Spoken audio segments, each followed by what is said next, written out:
Bon, bonsoir. Si on veut comprendre ce qui se passe, dans son titre, il y a deux choses dont il faut partir. Un, me semble-t-il, les grèves ouvrières font basculer le mouvement. Je veux dire par là, et je pense que c'est une configuration qui n'est pas sans intérêt aujourd'hui, un gouvernement peut parfaitement ignorer un mouvement étudiant, quelle que soit son ampleur, quelle que soit sa puissance, quelle que soit son extension géographique. En 68, le mouvement étudiant est puissant, il est national, il traduit une contestation absolument d'ampleur, etc., etc. Mais je pense que le pouvoir gaulliste aurait pu assez facilement le juguler, disons. Et ce qui opère la bascule, c'est la nuit des barricades, donc du 10 au 11 mai. Et le samedi matin, l'organisation par la CGT d'une réunion au terme de laquelle est convoquée une journée de grève nationale interprofessionnelle le lundi 13 mai. Pourquoi ? Parce que cette journée du lundi 13 mai débouche sur une grève assez importante, bon, inégale évidemment, mais assez importante. Selon la Direction centrale des renseignements généraux, il y a plus de 450 manifestations dans tout le pays. Ce qui veut dire très concrètement qu'à partir de ce jour-là, le mouvement n'est plus simplement confiné aux villes universitaires, mais concerne l'ensemble du territoire national. Et dans la foulée, vous le savez, c'est à partir du 14, c'est le début d'une vague de grève qui va déferler sur le pays pendant, enfin, qui met une semaine, disons, pour démarrer, et ensuite qui paralyse tout le pays. Alors, on peut discuter, et en fait on ne sait pas le nombre exact de grévistes, et je pense que les estimations aussi entre 7 et 10 millions. 7 étant une estimation basse, 10 étant une estimation haute. Pour ma part, je plaide plutôt pour une estimation basse, d'autant plus que, en fait, il y a toute une série de boîtes où le travail est arrêté et que compter les grévistes ou pas est un exercice un peu compliqué quand, de toute façon, il n'y a plus d'électricité. Enfin, voilà. Bon. Mais, même si l'on en reste à une estimation basse, 7 millions, c'est évidemment beaucoup plus que sous le Front populaire, qui est de 2,5. Ce qui veut dire que 68 est la plus grande grève de l'histoire de France, pour l'instant. Pour l'instant. Bon. Et ce n'est pas la chose qui marque dans les mémoires. Ce n'est pas la première. Voilà. Et donc, c'est cela dont il faut, me semble-t-il, partir. Parce que c'est ainsi que la société française dans son ensemble est traversée par 68, est exposée à 68 et vit 68. C'est-à-dire la grève. La grève de masse, qui est une grève généralisée sans être jamais une grève générale. C'est-à-dire qu'il n'y a pas d'appel des organisations syndicales à une grève générale en 68. Bon. Et ce point est important, on peut en discuter, et enfin, bon, voilà. Alors, donc, voilà, premier point qui me semble important. Second point, justement, si on part de cette idée que 68 c'est la plus grande grève de l'histoire des soins, on peut s'interroger sur les motifs de ce démarrage, alors même que la période est marquée par une croissance économique, ce qu'on nous cesse de nous bassiner depuis, les fameuses 30 glorieuses. Alors, là-dessus, je crois que la recherche ces dernières années a montré, et je voudrais insister sur ce point avec vous ce soir, il faut sortir de ce mythe politique des 30 glorieuses. Alors, je m'explique. Premièrement, évidemment, il y a une croissance économique. Bon. Et des augmentations de salaire, l'accès à à des biens de consommation inédits, les machines à laver, les voitures, etc. etc. Bon, on sait tous cela. Mais il faut regarder dans le détail la vie quotidienne et surtout le travail et l'organisation du travail. C'est-à-dire, je m'explique. La période est marquée par la diffusion de la rationalisation du travail. Son extension à des branches de plus en plus importantes. Bon. Les conséquences en seront très claires. C'est d'une part que les ouvrières et les ouvriers sont exposés à des formes d'encadrement de plus en plus strictes, à des soumissions, à des cadences de plus en plus étroites, etc. etc. Et plus le système est perfectionné, et plus... c'est-à-dire, c'est ce qu'on appelle la mise en place à partir du début des années 50 de la job evaluation, donc les méthodes américaines de paiement du salaire au poste. Donc c'est mis en place dans l'automobile, chez Peugeot, Nicolas Hatzfeld l'a montré, et chez Renault ensuite. De quoi s'agit-il ? Un poste est payé en fonction de sa pénibilité, de sa dangerosité, des souffrances qu'il occasionne, la nocivité qu'il suppose, etc. etc. Concrètement, ça veut dire quoi ? Ça veut dire que plus un poste est pénible, dur, difficile, plus il est payé. Bon. Donc, première conséquence immédiate, c'est que pour les ouvriers, ils y laissent leur santé. Ils y laissent concrètement leur corps. Bon. Ce point, là-dessus, il y a des travaux qui se développent beaucoup autour de la santé au travail et qui le montrent de plus en plus. Si vous... Enfin, on pourra parler de ça si vous le souhaitez, peu importe. Mais, deuxième conséquence. Dans la mesure où le travail est payé en fonction de sa pénibilité, un ouvrier âgé, il ne peut plus tenir le poste. Parce que c'est trop compliqué, c'est trop dur, machin. Bon. Donc, il est déclassé. Donc, ça veut dire concrètement des carrières négatives. Bon. Et donc, contre l'idée, si vous voulez, que tout va bien, c'est le plein emploi, tout ce qu'on raconte, etc. Non.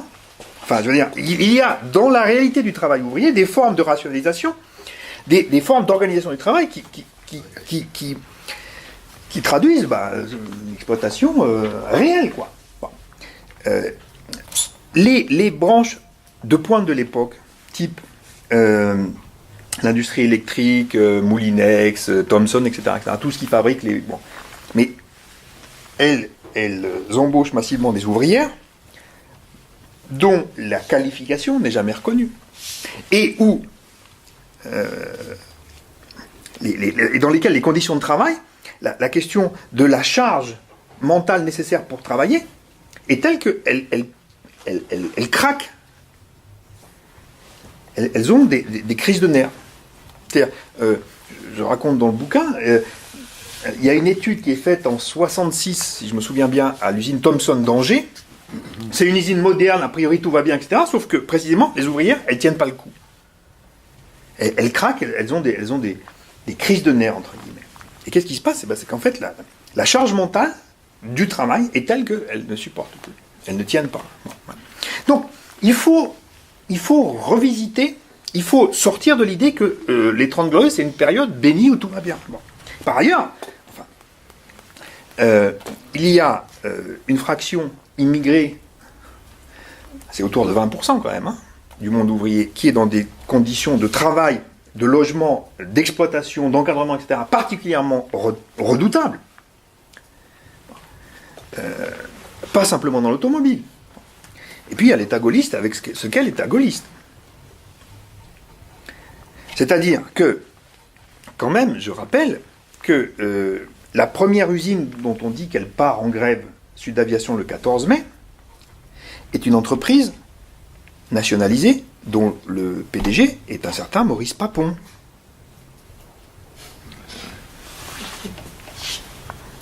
Bon, donc vous imaginez Papon, PDG de Sud Aviation, les relations sociales qu'il peut développer dans cette entreprise. Et Papon a été nommé là en récompense de ses bons services comme préfet de police en 67. Hein. Bon. Quand même, le gaullisme, enfin... quand même... bon. Bien. Et donc, et troisième point sur lequel je voudrais insister, c'est que, pour sortir encore de cette idée des 30 glorieuses, c'est que dans un certain nombre de branches industrielles, la désindustrialisation a déjà commencé.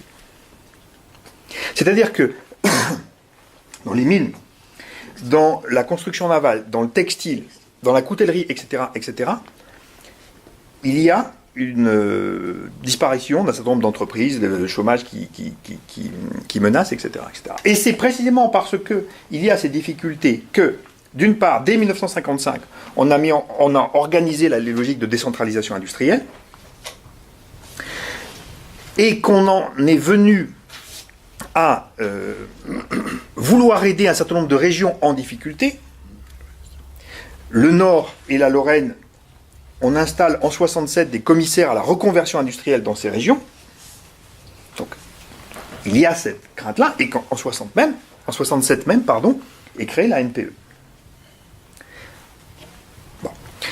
Et pour Pompidou, il y a là un risque qui est à la fois social et politique réel.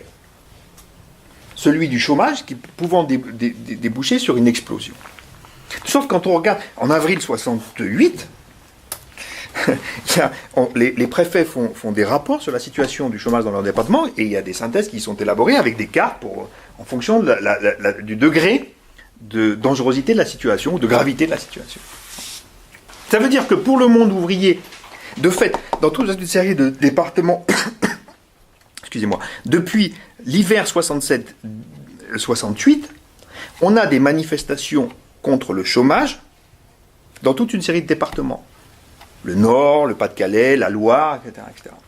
Et le 8 mai, enfin vous avez dû en parler déjà, il y a une immense journée d'action dans toute la Bretagne, la Normandie, les Pays de la Loire, etc., autour du mot d'ordre, l'Ouest veut vivre. Bon.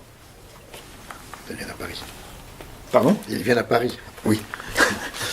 Donc là, on est dans un agenda dans le temps court qui n'est pas celui de la prospérité, tout va bien, etc. Alors on peut juger a posteriori que, évidemment, ce sont des balivernes, etc. N'empêche que pour les contemporains même, la question, elle se pose. La question du chômage, du risque du chômage. Bon. Et donc, si on accepte de sortir de ce mythe politique des 30 glorieuses, la situation dans les usines, à ce moment-là, elle peut être relativement tendue, d'autant, et c'est le dernier point, qu'on est dans un processus de rapprochement, de convergence CGT-CFDT, depuis 1966. Avec une série de journées d'action, il y en a 8, si je me souviens bien, entre 66 et 68, qui, à chaque fois, des journées de grève, qui traduisent, ici ou là, des formes d'antagonisme très vifs. Bon. Et donc, dans ce cadre-là, il y a cette vague de grève qui commence le 14 mai, et elle commence le 14 mai à Sud Aviation, à Nantes, par des grèves et j'insiste là-dessus, occupation et séquestration. Bon. Alors, ce point est j'insiste beaucoup là-dessus. D'abord, ça veut dire deux illégalismes. Parce qu'en droit, occupation, ça s'appelle violation de domicile. Donc c'est interdit. Et la séquestration, c'est interdit aussi. Or, Duvauchel, le directeur de l'usine de séquestration, et 5 de ses cadres sont séquestrés 14 jours. 14 jours. Et alors, j'adore ça. Non, mais... Oui, mais alors justement, les RG racontent que les 2 premières nuits, on leur diffuse en boucle l'International pour les empêcher de dormir. Et ce qui est illégal, mais c'est sûrement. On a le droit de diffuser encore l'International, bon, même en Macronie. Alors, le point intéressant, c'est que, au bout de 14 jours, il y a un vote pour savoir si on les libère. Hein. Ça n'a aucune évidence que ces gars-là puissent être relâchés. Alors, ça dit quand même une certaine radicalité, un certain antagonisme dont il faut prendre la mesure. Et alors, c'est là où c'est le hasard, mais c'est amusant, c'est-à-dire qu'il y a une équipe de l'ORTF qui est là, qui filme. Et donc c'est diffusé, et ça donne des idées, évidemment. C'est-à-dire que dans les tout premiers jours de la vague de grève, c'est entre le 14 mai et le 17 mai, 17-18 mai, il y a toute une série de boîtes où la modalité d'entrée dans la grève, c'est grève, occupation, séquestration. Le truc qui est drôle, c'est que le samedi 18, donc il y a un débat en direct sur Europe 1 entre Segui et Descamps, et Duvauchel téléphone en disant, le titre de Sudave, en disant je suis séquestré. Et Segui, à ce moment-là, condamne en direct sur Europe 1 les séquestrations en disant que ce n'est pas des méthodes par rapport au cadre, ça ne se fait pas, gna gna gna. Bon. Donc, suite à cette intervention de Segui, on voit dans les RG, un certain nombre de cadres sont relâchés. Donc moi j'ai compté au moins 10 cas, notamment autour de Rouen, entre le 14 et le 17, mais je suis sûr qu'il y en a davantage. Et oui, enfin, quand même, quand on se met à séquestrer un cadre, parce que quand même, le cadre qu'on séquestre, on va le retrouver à la fin de la grève, on le sait bien en face. Hein. Donc, si les ouvriers font ça, c'est quand même, ils ont conscience enfin, ils en veulent, quoi. Ils sont en colère. Quoi. Il y a quelque chose qui, voilà. Bon, voilà. Donc la vague de la grève déferle comme ça, et le pays est et le pays est paralysé. Alors. Ce qui me semble important de souligner, sans être trop long, c'est qu'on va avoir une diversité réelle des grévistes. Par rapport à la figure ouvrière traditionnelle de l'ouvrier qualifié, mâle, blanc, etc., traditionnel, on va avoir une scène gréviste plus bigarrée, voilà, avec des femmes visibles. Évidemment, les femmes ont toujours été dans la grève, hein. Non, mais il faut quand même le rappeler. Mais, voilà. Mais là, il y a une visibilité de ces femmes, de ces immigrés. À Renault, ils réussissent à rédiger une plateforme revendicative autonome. La CGT refuse de la diffuser, la CFDT le fait. Bon. Et on a... en région parisienne, mais pas simplement, une visibilité de cette grève immigrée qui est singulière par rapport à 36, par exemple. Bon. Mais alors, et ce point, et dernier point sur cette bigarrure, c'est quand on insiste sur le fait qu'il y a des occupations, ça veut dire que sont impliqués dans le mouvement plusieurs générations d'ouvriers. Et donc, pas simplement les jeunes. On fait de 68 un mouvement de jeunes. Bon. Évidemment, les étudiants sont jeunes par définition, sauf les permanents syndicaux. Mais sinon, dans les boîtes, il y a 2 ou 3 générations ouvrières. C'est-à-dire, y compris des ouvriers qui ont connu 36, qui ont connu 47-48, et c'est-à-dire une défaite en race campagne sévère. Et voilà. Bon. Et donc, on a ces 2 ou 3 générations grévistes. Et ça veut dire aussi, concrètement, que il ne faut pas associer comme ça ou considérer que les jeunes sont radicaux et les vieux sont sages.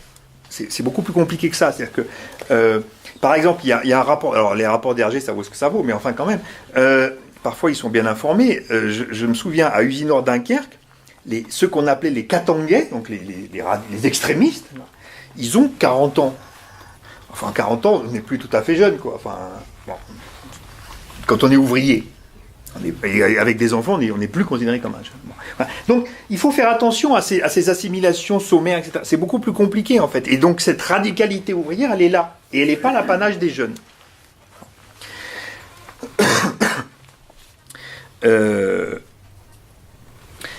Par rapport à ce que tu as dit sur l'ouvrier chrétien que j'ai noté là, je voudrais, il me semble, il faudrait souligner ça, et on ne sait pas encore assez.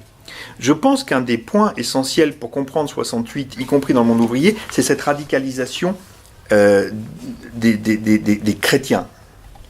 C'est-à-dire cette consistance à la fois sociale, politique et militante des chrétiens de gauche. Oui, mais bien sûr, mais on le sait intuitivement, mais on ne l'a pas assez souligné, je veux dire, y compris dans son importance, quoi. Voilà. Je crois que là, il y a un mouvement de fond de la société française, massif, et pareil, enfin, donc, comme vous avez parlé tout à l'heure du bouquin d'Isabelle Sommier, moi ça m'a amusé, je l'ai lu, son livre sur Marseille, enfin leur livre collectif sur Marseille. Ce qui m'a frappé, c'est que dans toute une série de trajectoires, les militants dont elle parle, ils ont été socialisés dans des organisations à la GEC, etc. À la JOC, etc. Oui, mais il faut souligner ce point-là. Au XIXe siècle, Dieu est à droite, hein, et là, pour une partie, une fraction, qui me semble absolument nodale, c'est plus le cas. C'est Vatican II. Oui et non, c'est-à-dire que c'est Vatican II, mais en même temps, Vatican II sanctionne une évolution qui est déjà antérieure. Bon. Et là, il y a un mouvement de fond dans la société française que les historiens n'ont pas encore assez regardé. Voilà, mais bon. Qu'est-ce que je voulais dire ? Oui, donc ils occupent. Alors, ce point-là est aussi important parce que quand on occupe pendant un bon moment. Bon. C'est-à-dire que il ne faut pas parler de mai 68 parce qu'on fait comme si le 30 mai, le général de Gaulle, par la magie de son verbe, avait résolu la crise, comme ça, etc. Non, et les occupations, elles continuent pendant une bonne partie du mois de juin. Et bon, à Sochaux, Nicolas Hatzfeld l'a montré. Non, parce que j'ai deux maîtres, c'est Michel Zancarini et Nicolas Hatzfeld. J'ai fait mon HDR avec l'un et ma thèse avec l'autre. Alors, Nicolas, il l'a montré à 11 juin 68 à Sochaux, c'est un déchaînement de violence. Non, mais... Voilà, oui, mais bien sûr. Mais, non, on est d'accord, mais les gens ne le savent pas assez, quoi. Voilà. Bon. Donc, ils occupent. Et alors, quand on occupe, on s'ennuie, quoi. Donc, on discute. Parce que c'est long, une occupation. Donc, ils discutent. Les gens discutent, les ouvriers discutent. Ils font venir la famille, etc., etc. Et donc, quand on discute, on parle de quoi ? On parle de toute nature, on parle du boulot. Et de ce qui ne va pas dans le boulot. Et donc, tous les éléments de colère, dont j'ai parlé en amont, ils s'expriment là, ils se disent, il y a des phénomènes de conscientisation, d'échange, etc., etc. Et de ce fait-là, l'occupation est un formidable moment et instrument de radicalisation. Tout naturellement. Bon. Sauf que les négociations de Grenelle, conduites par des organisations syndicales dans lesquelles aucune femme n'est présente, fin de la parenthèse, ces négociations de Grenelle portent essentiellement sur des augmentations de salaire et la reconnaissance de la section syndicale d'entreprise.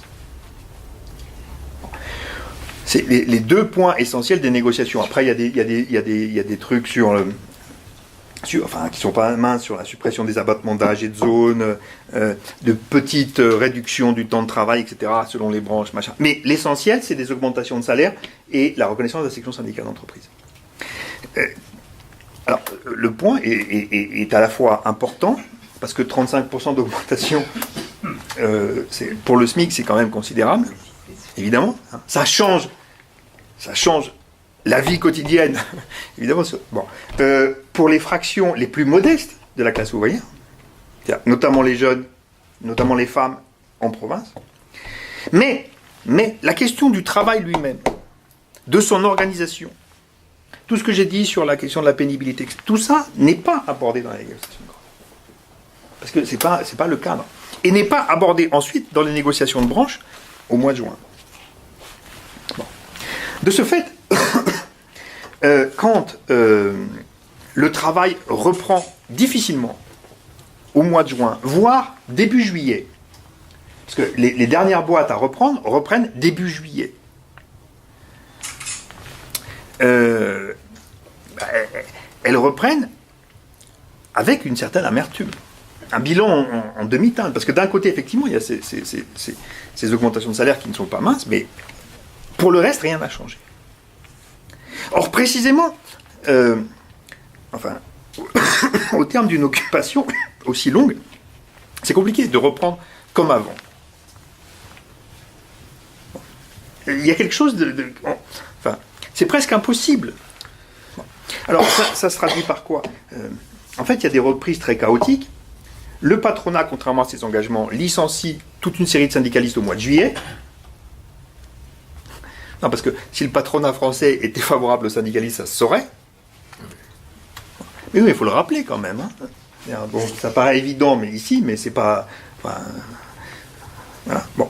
Et de ce fait-là, il y a une conflictualité ouvrière qui va se maintenir selon des modalités complexes, voire se diffuser pendant toute la décennie ultérieure. C'est ça l'objet même de ma thèse. C'est-à-dire qu'il faut considérer 68 non pas comme une espèce de feu de paille, mais comme un mouvement qui va travailler en profondeur dans les usines pendant toute la décennie. Et alors c'est pas simplement propre à la France d'ailleurs, hein, parce qu'en fait quand on regarde, c'est vrai en Italie, c'est vrai en Belgique, c'est vrai en Angleterre. J'ai découvert récemment un truc en Allemagne, on n'imaginait pas l'Allemagne comme ça, enfin bon, etc. Donc on a là, et aux États-Unis aussi. Hein. Ah oui. Ouais. Donc on a un mouvement de fond dans les pays industrialisés qui est une crise du système fordiste dans les usines. En fait. Une crise, une contestation, voilà. Voilà, quoi, en gros, hein, ce que je pouvais vous raconter comme ça. Après, bon, là, on peut discuter, mais...